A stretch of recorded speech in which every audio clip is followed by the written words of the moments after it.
But it is the last week of summer. We will be heading into March, and the start of the Parliament will reconvene again tomorrow. And boy, are they going to be moving this week and the next, and probably all the month of March, in actual fact, because Fiso Collins's death obviously truncated last week's parliamentary. In fact, I don't think they even got to sit, did they? They sat on the Tuesday, and then he died. Is it right? And he died on the Wednesday morning. Yeah, so that's right. But yeah, so they're going to be moving. And one of the things they'll be moving on very, very quickly is the government's move to outlaw gang patches in public places. Gang insignia, in actual fact, in public places. And you would have, in the last 48 hours, seen the full agencies of the news media, the mainstream media, telling you, seeking to propagandise to you why this is a bad thing. You would have heard from a range of people, from Police Minister Ginny Anderson, through to sundry academics who nobody's ever heard of before but suddenly came out of the woodwork, through to retired policemen who frankly should be retired, given their views on the world, through to the Mayor of Portuguese and other areas afflicted by gang problems and essentially run by gangs. You would have heard from all those people that this is a bad thing. Now, why is it a bad thing? Well, apparently it's impractical. But impractical in the sense that the police won't have the resources where they need them, e.g. a Portuguese. And what a shame. We'll talk about Portuguese a little bit later on. Love to know anybody who's actually been there recently, just quietly. We tried to get the mayor of a Portuguese on last year when there was this is prior to the election.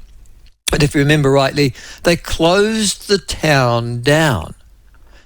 Now, he said nothing to worry about. It's just funny, and I understand that, because I've been a mayor, and when bad things happen, you think your town is facing something called reputational risk. Well, there's no risk anymore.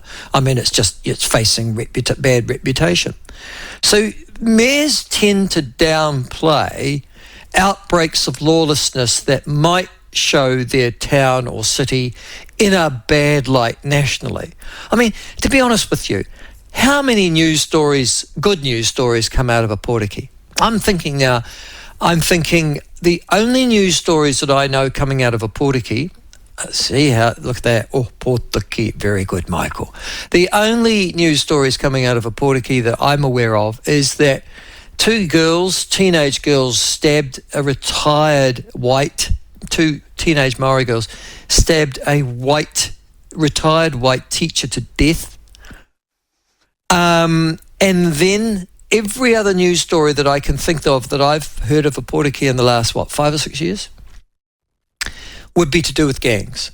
And so I can understand the sensitivity of the mayor and of the council of the Portuguese District Council, because they feel that any time their particular town's mentioned, it is in a gang light. And so they seek to downplay that for saying, no, it's not really true.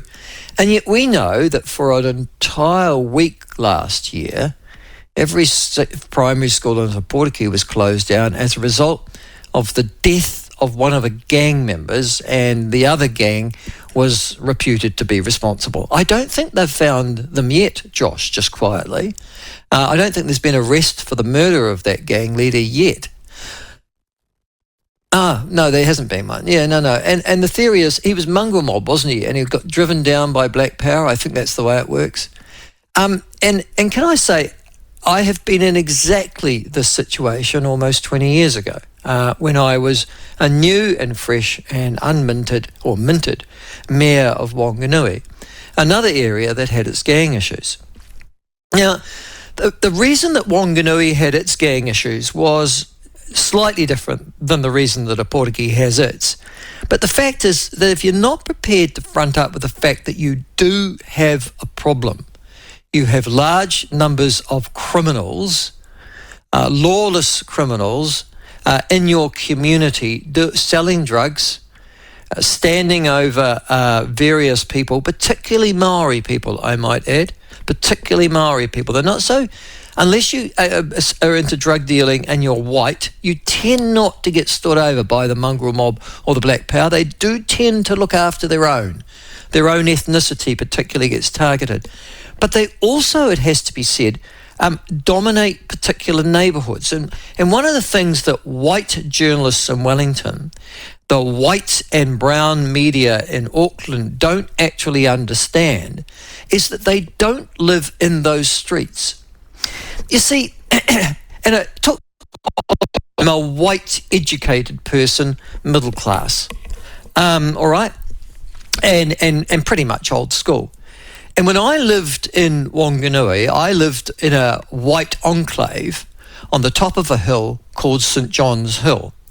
Now, you lived on, to give you an example of how much of an enclave that was, the school, St John's Hill Primary School of the time, had about 500 kids. It would have had 5,000 if they hadn't have had zoning, but it had 500 kids. That was decile 10. The next decile school in in Wanganui, so this will give you a brilliant example of that. The next primary school decile, the next highest primary school decile school in Wanganui was 6. Okay, just think about that for a moment.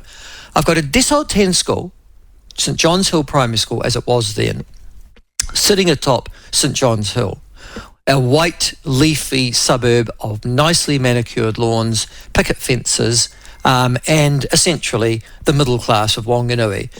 A sort of refuge for them, really, in lots of ways, as it turned out. And then every other school in Wanganui, and there would be, 20? I'm talking about primary schools here. Oh, no, secondary schools as well. No. Would be a decile 6 or less. Most of them were under decile 3 or 4, to give you an example. Okay, so it really does, it sets the scene as to if I am living, so the people of St John's Hill, the white people in St John's Hill and Wanganui 20 years ago, they didn't think they had a gang problem. And to be fair, they didn't. I mean, and that's the odd thing about particularly Maori gangs. And that is they tend to congregate and prey upon themselves. I can remember going to see the local police superintendent of the time and having a discussion with him about gangs. And he actually had a little a burglary sheet for Wanganui, a map of all the burglaries that had taken place over the last 12 months in Wanganui, and then actually over the last 3 years as well. Police are very good at collecting statistics. They're not much good about doing anything about it, but they're very good at collecting them. Anyhow, there it was. There were almost no burglaries in St John's Hill. Almost none. All the burglaries and the car conversions and the antisocial disorder incidents, etc., were in the decile 1 areas of Castle Cliff and Gonville in particular. And then over in Wanganui East again. And where were they? I said, why is that? Why are all these poor decile 1 and decile 2, mostly beneficiary Maori and poor whites that were living in these suburbs, why are these people getting burgled? And the police superintendent said to me very matter-of-factly, that's because that's where the gangs live. And I went, you mean they prey on their own neighbourhoods? And so at that stage I got educated. At that stage I went into those neighbourhoods. At that stage I made contact with the people who weren't gang people living in them, and they told me the same story. They were the ones intimidated on a daily basis by the black power and the mongrel mob in Wanganui. Now, it won't be any different than in Portuguese. It won't be any different than in Fairfield and Hamilton, and Flaxmere and Hastings, at Bell Block and Taranaki. It won't be any different anywhere, South Auckland. The people who report the news, the people who live in university academic institutions, the people who are, if you like, experts, they don't live on those streets. They don't live in those neighbourhoods. They live somewhere, and they've insulated themselves by the fact that they are educated and that they are earning a bit of money. They insulate themselves in other suburbs. I mean, the reason why all of us, let's be very, very honest, Joey, this morning, the reason why all of us live where we are is not simply because we've chosen to live there, but it's because we've chosen not to live other places. And so if you go to Dunedin, for example, there's a good example, but I could take you to Wellington, I could take you to Hawke's Bay, I could take you to Hamilton. There are a whole series of suburbs that if you were to go and live there, you would automatically say, I'm not living there. Caversham in South Dunedin, for example. Flaxmere or Maraenui in Hawke's Bay, Napier Hastings. As I said, Fairfield and Hamilton. Large tracts of South Auckland and Otara. There are just places you simply wouldn't live, Waitangi-Rua. Because, why? Because bad people live there and the gangs are predominant. And then that sort of goes straight through to the schools and everything like that.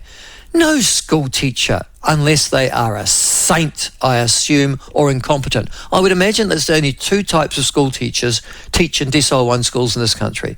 They are one of two people. They're either saints or seriously incompetent teachers, because that's the only types of people who would ever teach in a Decile 1 school by choice, But they live in those particular locales. Now, so the thing about, and I'll say this again to all you mostly white mainstream media, you white university academics, you white Member of Parliament, Ginny Anderson, former police minister, and now full-time, it would seem, agent provocateur. I will say this to all of you. You don't know what a gang problem is. You haven't got a clue. You've never lived on those streets or in those suburbs.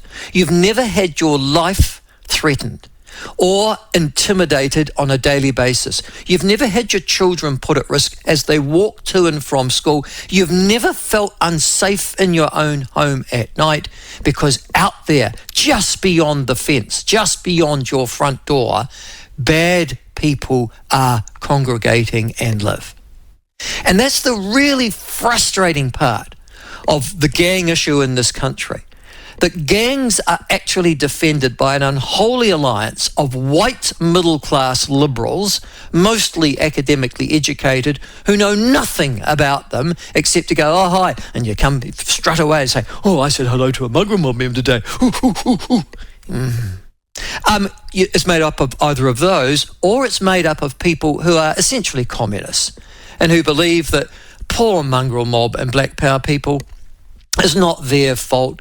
They are the prey, if you like, the victims of a economic system that is determined to alienate them, and everything they're doing is instinctive of consequence. I totally understand you, poor dears.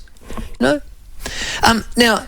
most of us, and in fact, can I just also say this to the mainstream media? In the last 24 hours, TV1 News last night, the Sunday program, News Hub yesterday, Radio New Zealand. Oh, God, why do we always mention the same suspects? Honestly, the usual suspects, isn't it? All these programs have been running negative stories, promoting only one viewpoint, I might add, about National's intention and New Zealand First's intention and ACT's intention to tackle the gangs once and for all. Gangs proliferated in numbers over the last 6 years, in part, can I say, because of all the 501s coming back, yes, but also in good part because they weren't policed. Because gangs believed that they could be gang members and gangbangers with a certain measure of impunity, and they could demonstrate that. And we saw that right throughout 2022 and 2023, gang processions taking over, shutting down entire state highways so that legal white people or even lawful brown people couldn't use them, only the illegal browns could. Now, I'm not also suggesting that it's only brown people that join gangs, although they are predominantly the case. There are plenty of poor, white, evil folk, all rather large, probably on steroids, joining motorcycle gangs in this country as well. They all share two things in common, though. The first thing they share in common is that they're as thick as buggery. And if you say, oh, they're really bright, they're doing crime. No. They're really stupid, because, to be perfectly honest with you, a gang life is no life at all. There isn't a quality of life in a gang life.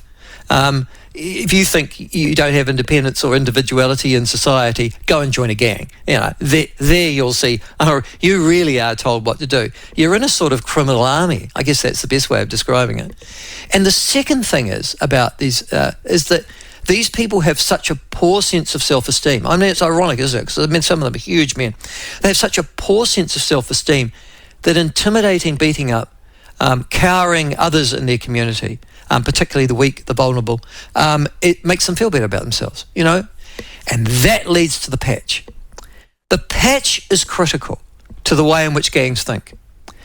When you've got your patch on, and this is what I also learned directly from gang members, but also from the partners of gang members, when you've got your patch on, you're on, okay? When you wear the insignia, whether it's Mongrel Mob, Black Power, Hells Angels, God, I don't know, Comancheros, what are the other motorcycle gangs, whatever, you're on. And you know you're on. You are the personification of that gang. You are meant to be staunch. You're a 1%er, as they call themselves. You do not cooperate with authorities in any way, shape or form. Even if your best mate gets killed, you wouldn't go and tell the police who it was. Although ironically, usually they do, but it doesn't matter. The point is, they are on. And when you see a gang member with a patch on, they know they're on. It's like a switch. Take that patch off them, and they do take their patches off. Not all of them, but most of them do, and become sort of normal. They're a different person. Put the patch on, I'm the gang. And that is why gang patches are critical. When you see somebody with gang patches and gang insignia on, and they are walking your streets or driving your highways, they are the 1%. They are the criminal fraternity. They are the intimidatory brotherhood. They are the group of people, and they see themselves undermining and sabotaging our society for their ultimate financial and criminal benefit. That's a gang member. And that's the gang patch. And that's why the gang patch is critical. Here's Ginny Anderson, a former police minister. Thank God she lost a seat, because she doesn't deserve one. Saying over the weekend, a couple of lies in actual fact, but the greatest lie she said was, this is all about turning the police into wardrobe police. I haven't heard anything so stupid in my life. She, A, doesn't understand how gangs work. B, doesn't understand why the gang patch and gang insignia are so important to them. But C, doesn't understand that the rest of us, ordinary New Zealanders, have had enough of criminals flaunting and parading themselves, intimidating our communities, selling drugs to our kids and our grandkids, and essentially undermining every decent motive that makes up this country. New Zealand, Aotearoa, call it what you like, but the place in which we live. Ginny Anderson, you are a disgrace. And all I will say to the Labour Party is, if they want to keep that woman in that role, just ask yourselves how long you want to stay in opposition, because she has demonstrated categorically she doesn't get it. And the victims of gangs are happening as I talk to you right now. As I talk to you right now, there are victims of gangs, and they're in our primary schools getting beaten up by gang members. And gang members' sons, the gang associates and all that sort of, the criminal families. They're intimidating school teachers as I talk to you and disrupting schools. A lot of them won't even be going to school, to be fair. They're selling drugs in your community. They are making sure that you do what they want you to do. And there are victims happening right now. And you know what? Educated, academic, white liberals don't care. You want to know the true racists in our society? You want to know the true people who are prepared to always prepared to push the working man down and the beneficiaries back into their hole?